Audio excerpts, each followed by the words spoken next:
পা পিছলে পুকুরের জলে পড়ে মৃত্যু হলো 3 বছরের এক শিশুর। মঙ্গলবার দুপুর 12টা নাগাদ ঘটনাটি ঘটে উত্তর বড় হলদিবাড়ি গ্রাম পঞ্চায়েতের পয়ামারি এলাকায়। জানা যায় শিশুটির বাবা সুমন্ত রায় গাড়ি নিয়ে শিলিগুড়ি গিয়েছিল। শিশুটি তার মায়ের সঙ্গে বাড়িতেই ছিল। শিশুটির মা একসময় শিশুটিকে রেখে বাড়ির পাশে জমিতে যায়। শিশুটি সেই সময় অন্যান্য শিশুদের সঙ্গে বাড়ির পাশে খেলছিল। ফিরে এসে দেখতে পায় বাড়ির সামনে পুকুরে ভাসছে শিশুটির দেহ। তড়িঘড়ি তাকে উদ্ধার করে হলদিবাড়ি গ্রামীণ হাসপাতালে নিয়ে আসা হলে কর্তব্যরত চিকিৎসক তাকে মৃত বলে ঘোষণা করে। হলদিবাড়ি গ্রামীণ হাসপাতালে জানা যায় মৃত শিশুর নাম প্রণব রায়, বয়স 3 বছর। তার বাড়ি পয়ামারির বুড়ি তিস্তা মোড় এলাকায়। ঘটনার খবর পেয়ে গ্রামীণ হাসপাতালে আসে হলদিবাড়ি থানার পুলিশ। ঘটনাটি তদন্ত করে দেখছে পুলিশ।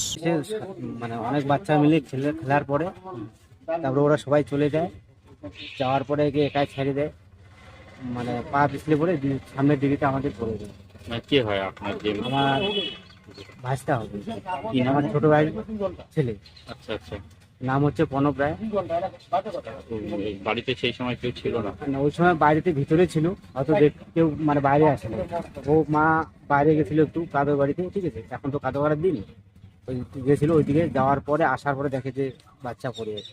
বাড়ির সামনেই পুকুর নাকি? হ্যাঁ, বাড়ির সামনেই পুকুর। ব্যুরো রিপোর্ট, সঠিক বার্তা।